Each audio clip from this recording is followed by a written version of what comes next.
All right. First rule of this channel is we do not talk about this channel. Second rule of this channel is this is not legal advice. So this is like take 7 after waivers week 7.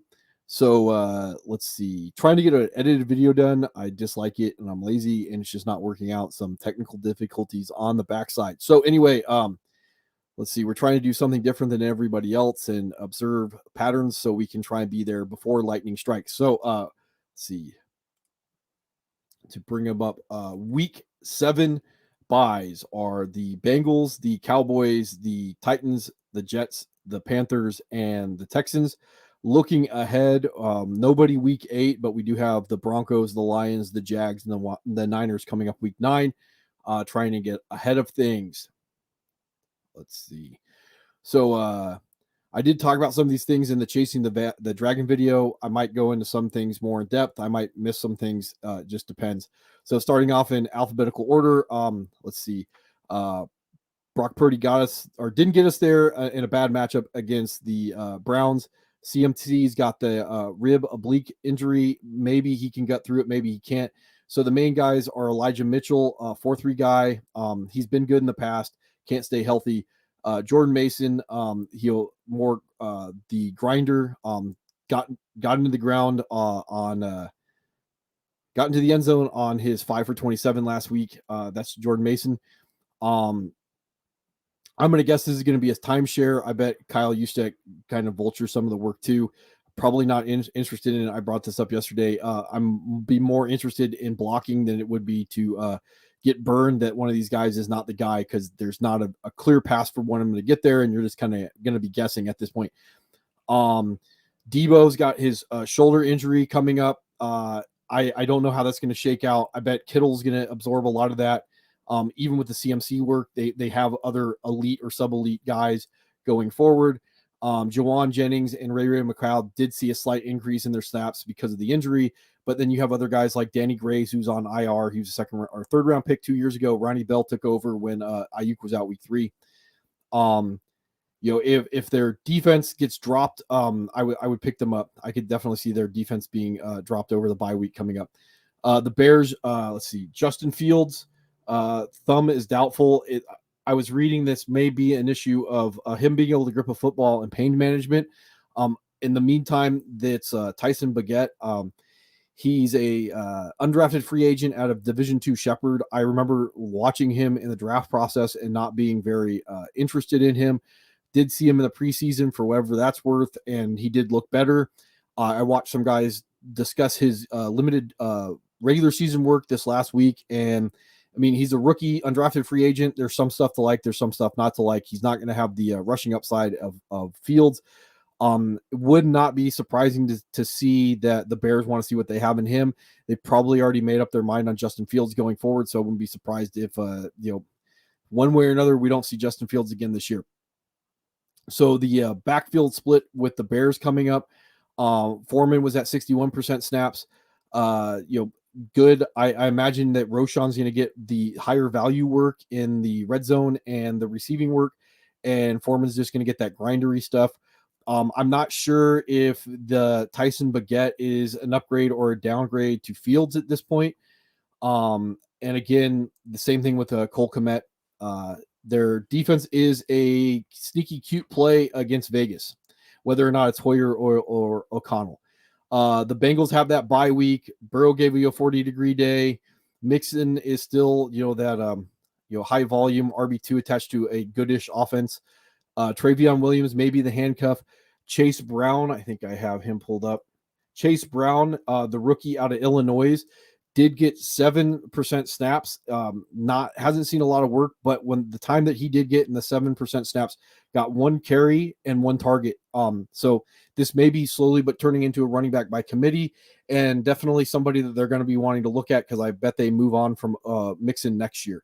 So if you're Mixon owner in Dynasty or in redraft, like it's something to be aware of that his work may be slowly but surely being cut into. T. Higgins was 54% snap coming back from an injury, underperformed. Boyd, got in with a touchdown. The big news that I saw of this, even though Trenton Williams didn't get targeted he did, or Trenton Irwin, he was at 44% snaps. So what made me think of this for you dynasty guys out there is T. Higgins and Tyler Boyd are unrestricted free agents after this year. Doesn't mean that the Bengals are going to let Higgins walk, but Trenton Irwin is a restricted free agent, and it would not be entirely shocking that he ends up as the Bengals number 2 next year, and attached to Joe Burrow. So the Bengals tight ends remain irrelevant. Let's see. I got Bills Uncle Lenny news. He visited the Bills today. Damian Harris out of the hospital, can feel stuff. Let's see. I don't want any part of this backfield, especially if Uncle Lenny's showing up to town. James Cook was at 49% snaps, 17 for 71, and without receiving work and goal line work, that's like pretty much worthless in fantasy. If I had to have somebody, it'd be Latavius Murray. He had 49% snaps. With the 2-minute work and the goal line work, he'd be the guy to own, but Uncle Lenny's going to come in and, who knows? Diggs is a big boom guy, or I shouldn't say a big boom guy. Diggs is the guy to own 16 targets this week.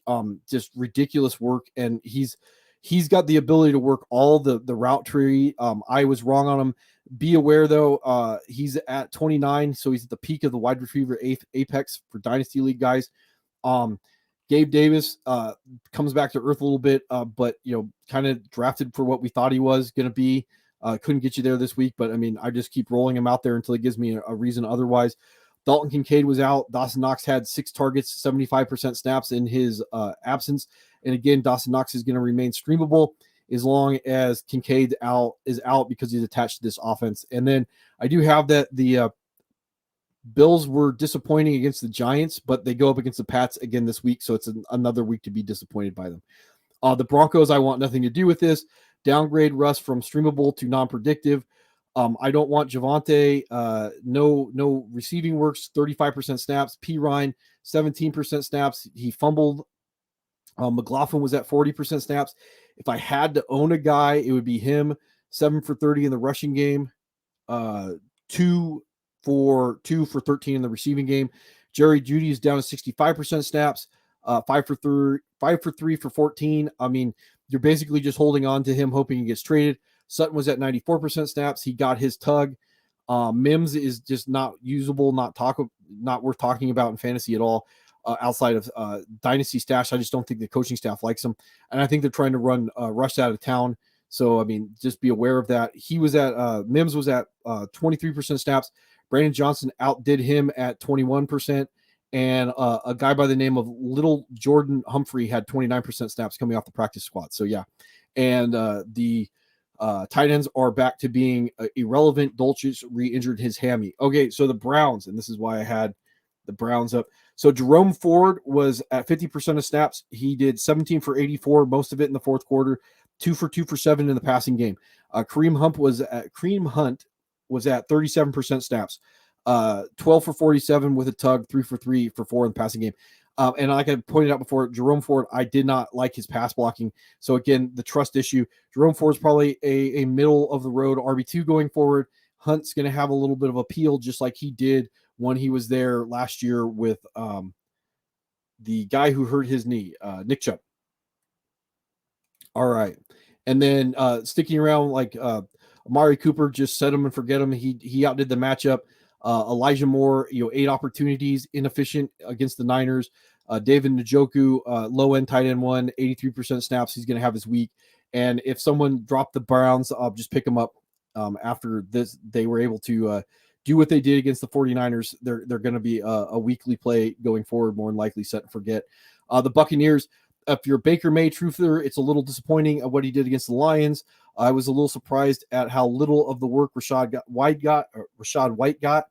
But it kind of shows where he would be in the pecking order. I think he's number 4 overall in the pecking order behind Mike Evans, Chris Godwin, and Trey Palmer. Mike Evans did have 150 air yards. I'm going to talk a little bit about air yards today. I don't like the stat because I think it's chasing ghosts, but there is a reason behind it today, especially with Trey Palmer, 66% snaps, 7 targets, 2 receptions, 47 yards, but he did have 152 air yards, right?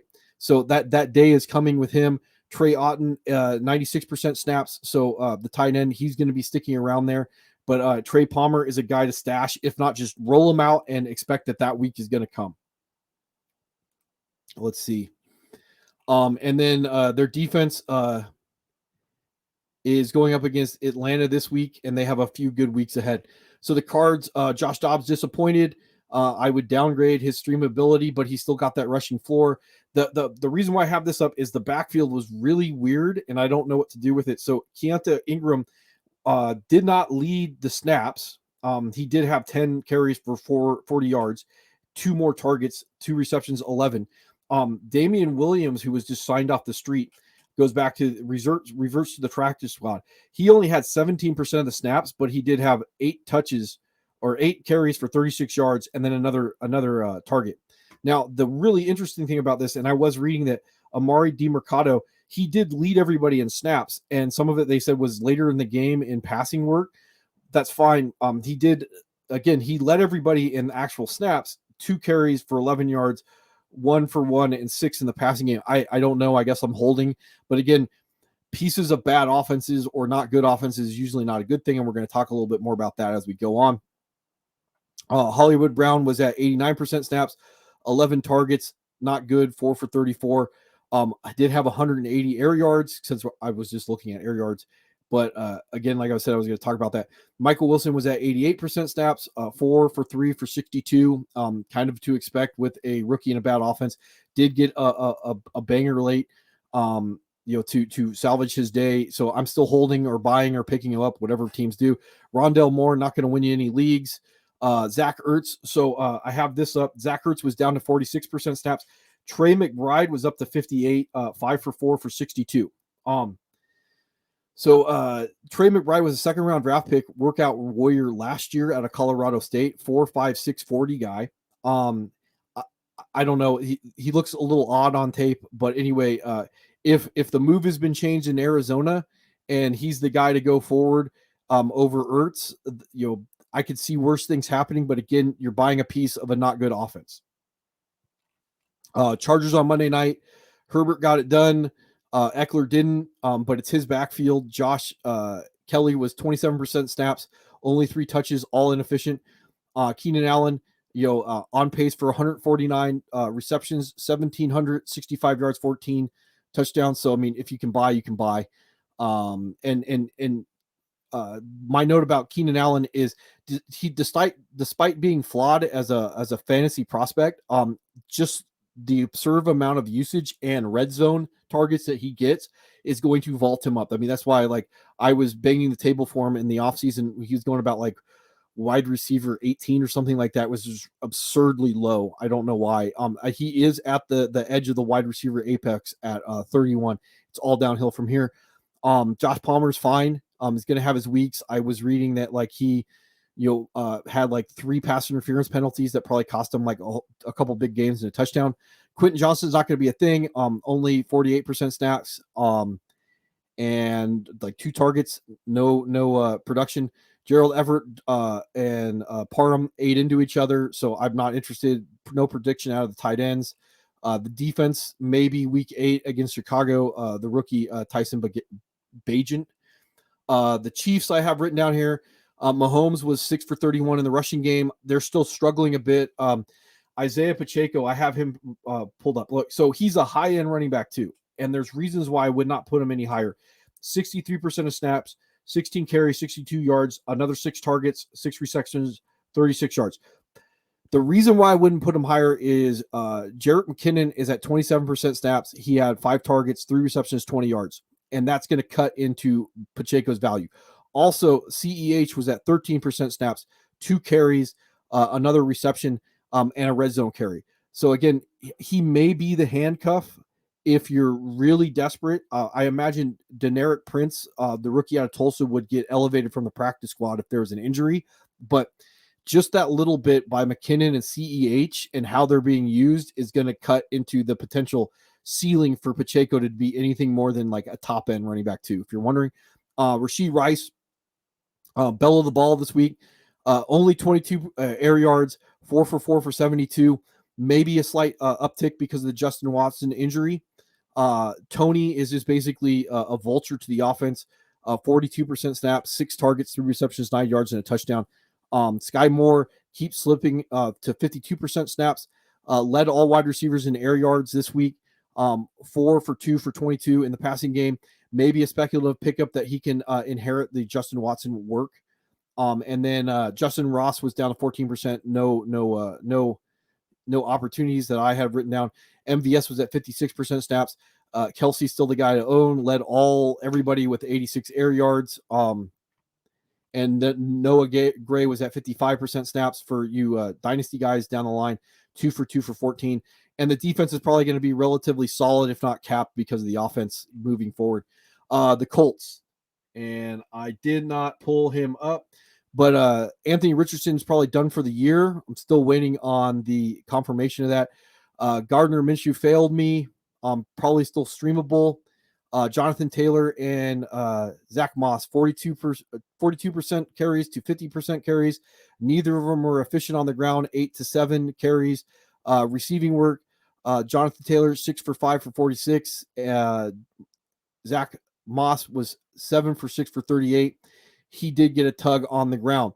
So I could see this being a backfield running back by committee. I could see this being hot hand, 50-50 split, 60-40 split, 70-30 split. I could see Moss being moved by the trade deadline. Pittman, ridiculous, 100% snaps, 14 for 9 for 109. This is definitely an upgrade with Minshew. And there's Jonathan Taylor. And let's see. Josh Jones, 78% snaps, very inefficient on his 8 targets, but he did get a tug. He could be a downfield guy with Alec Pierce being out with a shoulder injury. Kyle Granson was the tight end this week, 58% snaps, 4 for 3 for 67. Probably going to miss because of that concussion. Andrew Ogletree was not predictive this week, all the way down to 36% snaps, but I bet he fills back in. Still has to deal with guys like Mo Alley Cox and Will Mallory. These are athletic freaks. Let's see. The defense does have some sneaky appeal based off their schedule, if you're into that.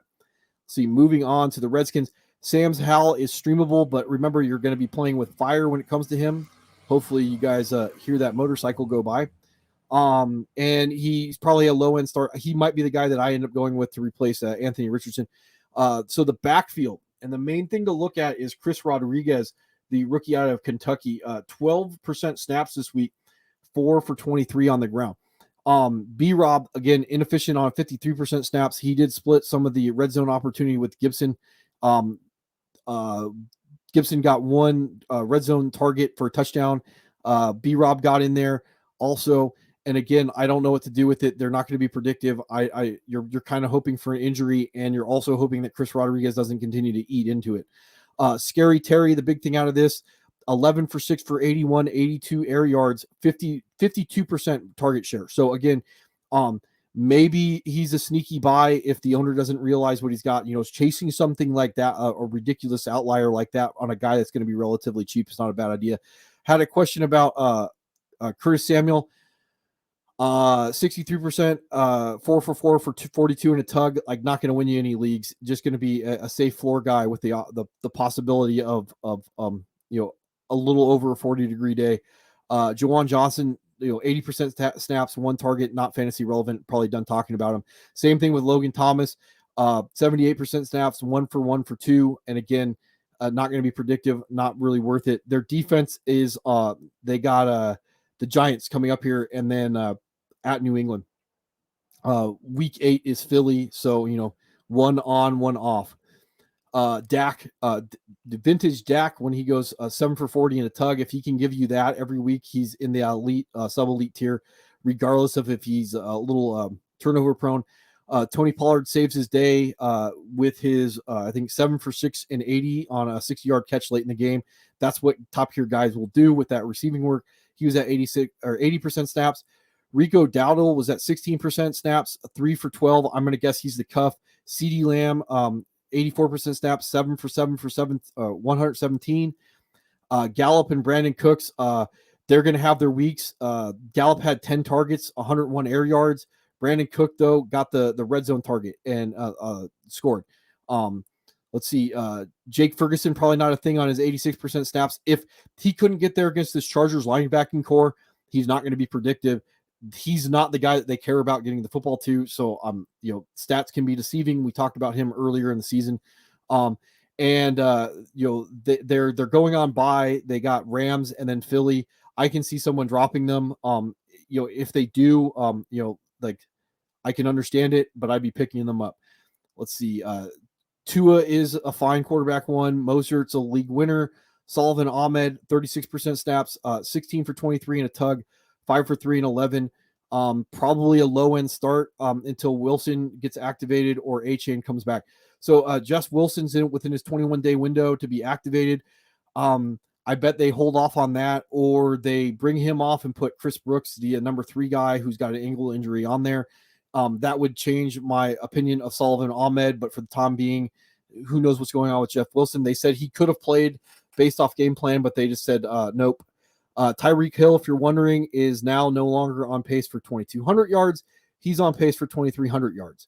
Jalen Waddle was at 69% snaps, 9 for 7 for 51 and a tug. If someone's buying, I want a piece of this offense. Or excuse me, if someone's selling, I want a piece of this offense. Chase Claypool, still not heard anything other than the fact that there may be a chance that he's just he's not going to be active this year. And I'm not going to talk about Durham Smythe. He didn't do anything. And the defense did disappoint, but they're the idea behind a defense that can put up this much, or an offense that can put up this much pressure on the other team's offense can lead to turnovers. So having pieces of the team in general is not a bad idea going forward. So that includes the defense. And they have the Pats after Philly coming up here. So let's see. The Eagles, Julio Jones, as I've been slowly but surely helping you guys do everything. Julio Jones signed with the Eagles today. Maybe from a real life perspective, this helps these guys. Maybe that helps them from a fantasy perspective. Maybe it's just another mouth to feed. I don't know. DeAndre Swift wasn't efficient on the ground on 57% of the snaps. The problem is that Kenneth Gainwell was at 41% of the snaps, even though he only had 4 opportunities. Boston Scott was at 7% snaps, but he did have 3 opportunities. It may be reverting back to a running back by committee. Swift did save his day. Again, the receiving upside, 10 targets, 8 receptions, 40 yards, a tug and a fumble. Those were all checkdowns, but I'll take them because it'll give me my 40-degree day. A.J. Brown got it done against the Jets, and Devontae and Goddard were 40-degree days. The Eagles defense is going to have their weeks because the Eagles offense is good. And I did have written down here, Hurts got you there, but from a real life football perspective, someone needs to tell them just to stop being cute and win their football games. The Falcons, again, like Sam Howell, Desmond Ridder is going to be, streamable, but you're playing with fire. Algier was at 29 or 28% snaps. He's a handcuff, and I'll pull this up so you don't have to stare at Julio Jones. He's the handcuff, 13 carries, 51 yards. The more he's on the field with Bijan, the better Bijan's going to be. The less he's on the field, the more that everybody knows that Bijan's going to get the football. He's going to be less efficient. Bijan was at 77% snaps, 13 for 37, inefficient, 8 targets, 5 receptions, 43 yards. And again, I'm just not going to say anything because people get salty. But again, this is not running back one usage or production. Just keep riding Drake London. 12 targets, 9 for 150, 125. Kyle Pitts got you there, so shut up. Jonas Smith is going to get you there. 2 tight ends can play. Right now, I'm just gonna keep writing it. I did have this in my notes. I kind of think that there might be something going on between the front office and ownership and Arthur Smith, where they basically said, we need to find out what's going on with Desmond Ridder, and you have these pieces, use them.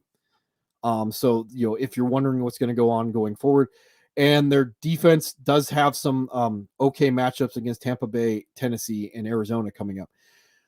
The Giants, I don't have any news on Danny Dimes. Tyreek Taylor isn't going to be streamable, even though he has rushing upside. Barkley had a big workload coming back. Breda was the only other one to get work. I do have, this is why I have Slayton up here. Slayton, 87% snaps, 6 for 4 for 69. Let's see. He had 102 air yards. So the other guy in this is Jalin Hyatt, the rookie out of Tennessee, 73% snaps, 4 for 3 and 21. He did have, let's see, 66 air yards. So at least we're starting to get a better idea of what the passing game is going to be like. I would be stashing Hyatt going forward. Slayton is also a stash, especially because the schedule for the Giants should be opening up from the horrible beginning that they had. Wan'Dale Robinson, 60% snaps, 8 for 8 for 62, only 38% air yards. These are basically long handoffs, and you're not going to win any leagues with them unless he can break one off. Waller was at 92% snaps, 7 for 5 for 43. Did get the red zone target at the end of the game, even though it was a miss. Maybe he's a buy again, trying to expect that it'll open up in the second half. The defense has some appeal in deeper leagues. Washington, the Jets, and the Raiders. The Jaguars, Trevor Lawrence gave you a 40-degree day. He's got a knee going on. I would just say never trust Thursday Night Football, and you're going to be wrong. You're going to bench him, and he's going to do 30, or you're going to play him, and he's going to give you nothing. ETN is in that sub-elite, elite type category now that he's getting the red zone work. Bigsby, is the handcuff. He was the other guy to really get any work at 27% snaps in the blowout. Ridley was at 80% snaps, 8 targets. Probably boom bust wide receiver 2 isn't unfair. Kirk, 70% snaps, got you there with a tug. Zay Jones was a non-participant on Monday, but that's fine from a fantasy perspective because that just means more opportunities to the other guys. Evan Ingram was at 75% snaps, 7 for 7 for 41. And this is something to be aware of. So Brenton Strange, the rookie from Penn State, he was a second-round pick. He is a better blocker than Evan Ingram. And he was up to 53% snaps this week. 3 targets, 2 receptions, and a tug. So I would be aware of this, especially if you're an Evan Ingram owner, either in fantasy or dynasty. The one thing I did go look up is Evan Ingram's contract is like for 3 years. So he's going to be there for the next 2. I don't know how much 2 tight ends they're going to run in Jacksonville, but Brenton Strange, I could definitely see eating into Evan Ingram's work if he's the blocker. Let's see. Breece Hall up to 66% snaps, inefficient on the ground, but he did get the touchdown win. 5 for 5 for 54, and I bet this continues to go up. I got Dalvin at 14 and Michael Carter at 20. Rumors the Jets are trying to shop Dalvin Cook. I don't think anybody's going to be buying that. If Dalvin gets traded, Michael Carter would probably become the handcuff at that point. Garrett Wilson, sneaky buy, 30% target share. As long as teams have to worry about Breece Hall, they're going to give Garrett Wilson one-on-ones. And I'm going to bet that Zach Wilson has a few top 10 finishes this year with his schedule against the Giants, the Chargers, the Raiders, the Dolphins, Houston, and Washington. And he does have that sneaky rushing floor. And then Tyler Conklin remains in there, 4 for 3 for 24 as a streamer in tight end land. And their defense, they got the Giants after the bye. So if someone drops them, I would be picking them up. And then after the Chargers, they have the Raiders, if you're wondering. Let's see. Okay, so Goff gets it done again. I'm wrong. Montgomery is out with a rib injury. I would imagine that he's going to remain out until week 10. That's after the Lions bye. Gibbs could play this week. Craig Reynolds, I'm more interested as a block, but remember, pieces of good offenses, he could fall into the end zone. The Sun God got it done this week as a wide receiver 1. And that's because Laporta, his air yards didn't land. This is the main reason why I want to talk about air yards today. So because Laporta's air yards, 102 led all tight ends, did not get there, it becomes Amon-Ra's week. 91% snaps, 15 for 12, 124 and a tug. If Laporta's air yards land, then the Sun God has a 40-degree day. That's just the brass tacks of how it works. Josh Reynolds still a thing, 81% snaps, 3 for 3 for 50. Jamison Williams, snaps were down to 23, but he did do 3 targets, 2 receptions, and a tug, 53 yards. And they're going to have some value because they're good offense on defense, the Raiders week 8. Let's see. The Pack. Let's see. Green Bay signs James Robinson. This is how important backs that they can trust are to offenses. James Robinson is a pass blocker. I don't have any news on Aaron Jones' hamstring, but this is probably not a very good sign. It's also probably not a very good sign for A.J. Dillon. I do have up here, as you see, that I have no news for Aaron Jones. Luke Musgrave is a stash, if not a roll. But again, this is what happens when you chase stats. Was number 8 in air yards and did nothing. So you'll just be aware of it. And their defense does play Denver this week. The Panthers are on bye. The big news out of this is that Frank Wright is giving up play calling duties. So a guy like Jonathan Mingo is a sneaky stash. He was at 93% snaps.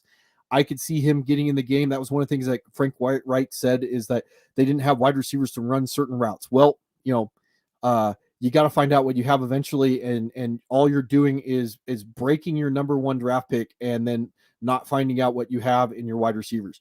So Miles Sanders' contract, you guys have probably already heard this. It's not out until they don't have an out until after 2024. So he's going to end up being the lead back probably until that contract runs out. So Chuba's 19 for 88 and a tug is just not going to matter after the bye week.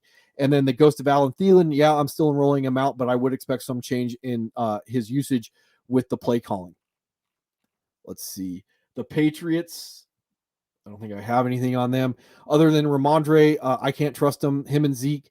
Ramondre was up to 65% snaps, 10 for 46 and a tug.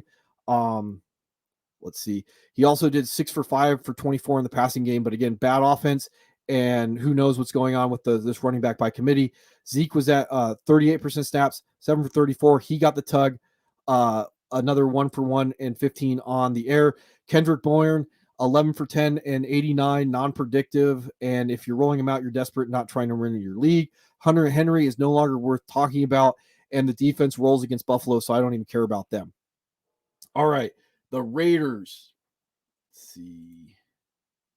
Trey Tucker. So Trey Tucker, rookie 3rd rounder out of Cincinnati. I don't know that much about him other than he's really fast, 4.39. I do remember he was graded as a 5th round pick, and was a little surprising that he went earlier. The main thing is you can see that his snaps are up to 31% snaps. He had 2 targets, 2 receptions for 57 yards. So that's something to be monitoring. I don't know who the quarterback's going to be between Hoyer or O'Connell this week. Jimmy G's out against a bad Bears D, so either of them are sneaky rolls. Josh Jacobs still elite. Zamir White, probably the handcuff, again, 6% snaps, but he did get opportunities on those snaps. 2 carries, 2 yards, 2 receptions, 7 yards. So, Amir Abdullah remains the passing down back, 13% snaps, 1 target in there for pass blocking. Again, pass blocking is really important. And if guys can't stay on the field, they're not going to get that passing down work. Devontae Adams at 91% snaps. This week, I will say it's a bad matchup. I don't know if Jimmy G is the right guy to be throwing to a double coverage. Devontae Adams is not really how he rolls. So a Hoyer or O'Connell might be a better fit for him. Michael Myers was at 91% snaps. Jacoby Myers was at 91% snaps. 7 for 5 for 61 and a tug. Probably a downgrade without Jimmy G. It seems like Jimmy G liked him better. Michael Mayer, 81% snaps, 6 for 5 for 75 yards, hoping that he can move into that number 2 on a not good offense, which would make him more relevant. Austin Hooper, the other tight end, the veteran, his snaps are down to 34. So yeah, I think they're turning the keys over to Michael Mayer. And the defense is a sneaky cute play against Chicago and rookie Tyson Bagent. Let's see. So a lot of Rams news to talk about when it comes. So Kyron Williams is out with an ankle after leading the league in rushing this week. I would say that he would have been a sell because he's reasons, but anyway, he's hurt, so it probably doesn't matter anyway. Ronnie Rivers, the backup, is also out 4 to 5 weeks with a PCL sprain, so that opens the door for Zach Evans, the 6th round draft pick. He suited up last week. He actually got touches this week, probably because of the injuries. This is a pretty good indication that they don't trust him at all, and he would be a 2-down banger. Royce Freeman, who already has been elevated from the practice squad early in the year, is now on the active roster. And then they went out and they signed former Ram Darrell Henderson. And then they went out and they signed Myles Gaskin, who's been fantasy relevant before for the Dolphins. Yeah, I don't care. Maybe I'm going to get the guy who slips through and just see if he works out. And that would probably be Zach Evans. They might be wanting to see the most out of him out of all the guys. The other ones are there because they're trustable. They're trustable guys. They have some trust. Cooper Kupp was at 100% snaps. I don't know how much Puka his usage is hurt just because of Kupp. It also might have been because of Kyron Williams, like 152 yards rushing. The yards got to go someplace, and it went to Kyron Williams this week. But I would say like the league winner tag is probably off Puka at this point. That down week. Tutu and Higbee, high snaps, 80 and 85. But if they do have their weeks, they're going to be non-predictive. And if you're into that type of thing, they play Pittsburgh. Let's see if we get this done. Ravens, Lamar, he got you there in less than an ideal matchup. Let's see. Gus Bus, 62% snaps, 16 for 41, another 12-yard reception. Justice Hill, 38% snaps, 8 for 35, 4 targets, 4 receptions, no yards. Keith Mitchell, no snaps. And I probably don't want any part of this backfield. It's going to be non-predictive. They all have their roles. And, Lamar Jackson is the goal line running back, and Mark Andrews is the number 2 option in the red zone. So, yeah, Zay Flowers was at 89% snaps. I believe he was 8 for 6 for something in a tug. So he's still hanging around there down at the bottom. I just don't think this offense is going to be anything else than what we already thought it was going to be going into this year. Flowers, Andrews, and Lamar are probably the only guys I'm interested in. The defense I have written down, not this week against Detroit, next week at Arizona, and then they have a really rough schedule after that. Seahawks, Bengals, Chargers, Rams, Jacksonville, 49ers, and then Miami in the chips. So be aware that you're probably going to be throwing these guys away after they play the Cardinals. The Saints, Derek Carr was a sneaky 353 and a tug versus Houston. I will never trust him, but you do you. Kamara's usage is elite. 19 for 68, another 8 targets for 7 receptions, 36 yards, didn't find the end zone. Kendre Miller, 22% snaps, 2 carries, 2 targets, 1 reception. That's the biggest thing, the receiving work. I don't know if I have him pulled up so you can stare at his ugly face. Would not be surprised if this turns into some type of running back by committee. I have no idea about Jamal Williams going forward. There are rumors that Alvin Kamara will not be a Saint next year or the year after that. Chris Olave, 88% snaps, 10 for 7, 96. This is one of the biggest reasons why I'm talking about air yards this week. He was at 152 air yards. And this has been a guy that we've been chasing the air yards for the last few years, and it just has not come through. So again, be very wary about chasing air yards. They are predictive. It did say Olave was good. It just didn't say that they're always going to pay off. And the main reason why I have that is Rashid Shaheed, 76% snaps, 6 targets, 2 receptions, 85 yards. I do have the advanced metrics on him. He was like wide receiver 8 overall in air yards. And the biggest thing with a guy like this is he's the epitome of a boom bust guy. 16 half PPR points week 1. It comes back 17 in week 6. And then you're getting sub 40-degree days beyond that, because if he lands, he lands. And if he doesn't land, he doesn't land. And I kind of almost would rather have a guy like this in my lineup than be chasing, Curtis Samuel. Let's see. Taysom Hill was at 60% snaps at tight end. Career high, 8 for 7 for 49 yards in the receiving game. Did have 1 carry, did have 1 throw for 4 yards. And before I skip him, Michael Thomas, 83% snaps, 8 for 5 for 45. Wide receiver 3 land, not going to win you your league. Let's see the defense: Jacksonville, at Indy, Chicago, at Minnesota, bye at Atlanta. So they have a lot of weekly appeal. Let's see Jackson Smith-Njigba for the Saints, or I see for the Seahawks, up to 72% snaps. So they were a heavy 2 tight end team before the bye. Now they might be in a wide receiver 3 range. I don't know how much this has value in redraft, but this is more encouragement for dynasty leagues. Going back to Geno Smith, low-end starter, streamer. They have Kenneth Walker, so there's a cap, and he also has certain limitations himself. Kenneth Walker, if not elite, very close to that, 76% snaps, 19 carries, 62 yards, and a tug. 3 for 3 for 27. This is very high-end usage. Charbonnet, I was a little concerned was going to come out of the bye and cut into him. He was only at 24% snaps and consistent with his usage overall. DK, 10 targets, got it done, 40-degree day. Tyler Lockett, you know what you're getting. If he's on your bench, he's going to burn you. If you have him in your lineup, he's going to burn you. 77% snaps, 8 for 6 for 94. The hope is that JSN will cut into that and maybe get into the low-end wide receiver 2 range. In Dynasty, Jake Bobo was 31% snaps, 2 for 2 for 43. Only probably relevant for Dynasty and injury purposes. And then Noah Fant, not going to be a thing, down to 42% snaps, 1 for 1 for 9. The defense does have some value against Arizona and maybe Cleveland, Washington, week 10. Let's see. Steeler news. Deontay Johnson should be practicing this week for the hamstring. Muth says that he'll play this week. The defense, if they got dropped, you have the Rams, you have Jacksonville, Tennessee, Green Bay. So they have a little bit of appeal down the line.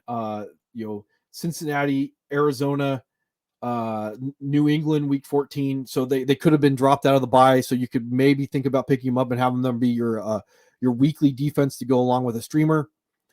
Let's see. Damian Pierce. So this is another big news of the week. So the Texans are going to a bye. I do have CJ Stroud is probably a high floor, low ceiling play, not just because he's a rookie, but just because he's not going to be nimbly bimbly enough. Damian Pierce was down to 33% snap, very inefficient, 13 for 34. The guy that I have that I'm more interested in at this point is a stash this week out of all the running backs is Devin Singletary, 54% snaps, 12 carries for 58 yards. So he's efficient on the ground, and then he got 2 for 1 for 4 in the passing game. So yeah, I would be interested in stashing Singletary. Probably would be on my list after waivers clear, knowing what I have the opportunity to get a running back 2 attached to a good offense down the line. Nico, got you there, 6 for 4 for 80. Schultz, probably a weekly start coming out of the bye, 63% snaps, 7 for 4 for 61 and a tug. I would just probably say sometimes it takes a little bit of time to build chemistry. So if that's the pecking order, Nico, Schultz, Tank Dell was in concussion.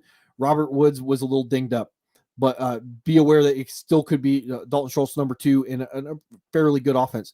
The defense coming out of the bye at Carolina, the Buccaneers, and rest of the season minus Cincinnati week 10.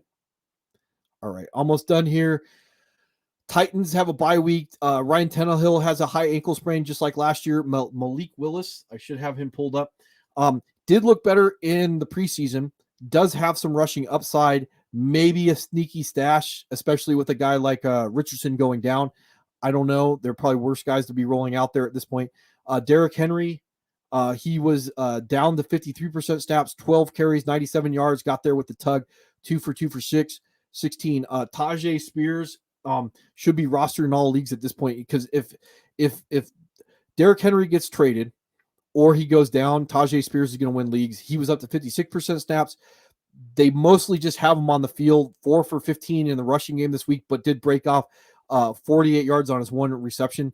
DeAndre Hopkins, I mean, bad pieces of bad offenses, 87% snaps, 5 for 1 for 20. Again, bad pieces of bad offenses are going to be non-predictive. And they do have a little bit of a sneaky schedule for the defense if you're interested coming out of the bye. They have Atlanta, Pittsburgh, Tampa, Jacksonville, Carolina, Indy before they get to Miami. All right. And to finish with the Vikings, Kirk Cousins' roller coaster was down this week. I would not be surprised if he carves up the Niners.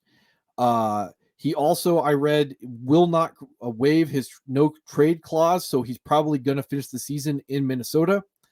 Alexander Madison was at 79% snaps compared to Akers, 16, but Akers was efficient on his 2 touches, 8-yard carry, 7-yard reception.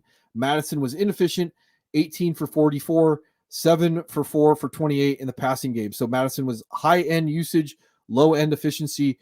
You're still trading if you can find anybody dumb enough to take him. Justin Jefferson could miss up to 6 weeks. I would not expect him back if they aren't winning. They're 2-4 right now. Jordan Addison, 86% snaps, Only finished with 5 targets for 3 receptions, 28 yards, salvaged his day with a tug. Osborne was at 93% snaps, 5 for 4 for 48. Hawk, 79% snaps, 8 for 6 for 50. I wouldn't be surprised if he's the alpha in this offense moving forward. Maybe a sneaky low buy if you can. I don't know how much the owner is going to say no or yes. He hasn't had that spike week since I think week 2. And the defense has San Francisco this week, but after that they have sneaky matchups against Green Bay, Atlanta, the Saints, the Broncos, and Chicago before their bye. And I didn't hit on any of my kickers that I picked last week. I only had one in the top 10. And to recap real quick before I get you out of here, Trey McBride, the tight end for the Cardinals, is a stash. Trey Palmer, the wide receiver for the Bucks, is not just a stash. He's an upside play. Tyjae Spears, if he's still available in your leagues. Devin Singletary is a stash heading into the bye week for the Texans. JSN may be a sneaky sort of stash, especially in deeper leagues, or if you're worried about him in Dynasty. Rashid Shaheed is a lottery ticket if you want to throw him out there in the passing game, and you could get sneaky cute with Taysom Hill at tight end again this week. Kendrick Miller, probably the cuff to Alvin Kamara. I won't want any pieces of the Ravens outside of Lamar, Zay Flowers, and Mark Andrews. Let's see. I'm not touching any of the Rams running backs. Maybe Zach Evans if he clears waivers. Trey Tucker's a sneaky stash for the Raiders. The wide receiver, Michael Whitmire, is priority in the waivers this week. Zamir White may be the handcuff. Let's see. Jonathan Mingo is a stash for the Panthers because of the change in play calling. Luke Musgrave is a stash / sneaky play coming out of the bye week for the Packers. They did sign James Robinson. Be aware of that. Not really interested in Craig Reynolds for the Lions. Garrett Wilson, sneaky buy. Let's see. Be aware for the Jags of Brenton Strange, the tight end. I'm not sure if he's stashable outside of dynasty leagues. Jalin Hyatt and Slayton are stashes for the Giants moving forward. Let's see. Desmond Ridder and Sam Howell are kind of playing with fire, but they are low-end starters at this point. I'm a little wary of the Eagles' backfield situation. Julio Jones did sign with the Eagles. Solomon Ahmed is a play if he makes it through waivers for the Dolphins. Jeff Wilson should be activated off of IR within his 21-day window. Let's see. Scary Terry is a buy, 52% target share. Be aware Chris Rodriguez, the rookie, is eating into B-Rob and Antonio Gibson. Already talked about Sam Howell being a low-end starter at this point. Josh Downs is probably sort of a priority waiver ad with Gardner Minshew taking over. Anthony Richardson might be done for the year. Rashee Rice is a priority in waivers if you haven't already stashed him. I probably will be picking up Sky Morgan if he's there to see if he's the one that takes over the Justin Watson downfield contested catch role. Quentin Johnston's a drop for the Chargers. I don't think you could buy Keenan Allen or Stephon Diggs at this point. I'm holding on to my shares of the Cards backfield moving forward. I already talked about Trey McBride being a stash, the Cardinals' second-year tight end. Excuse me. Trey Palmer, I already talked about him. Stash, if not, just be cute and roll him. Jerome Ford should be an RB2 moving forward. Marvin Mims is just not interested. I don't want any part of the Denver. Latavius Murray, if Uncle Lenny doesn't sign there. Trenton Irwin is a stash for dynasty leaves for the Bengals. Let's see. Chase Brown is another guy that I'm stashing for dynasty leagues. You probably already have him in dynasty leagues. I should just say that.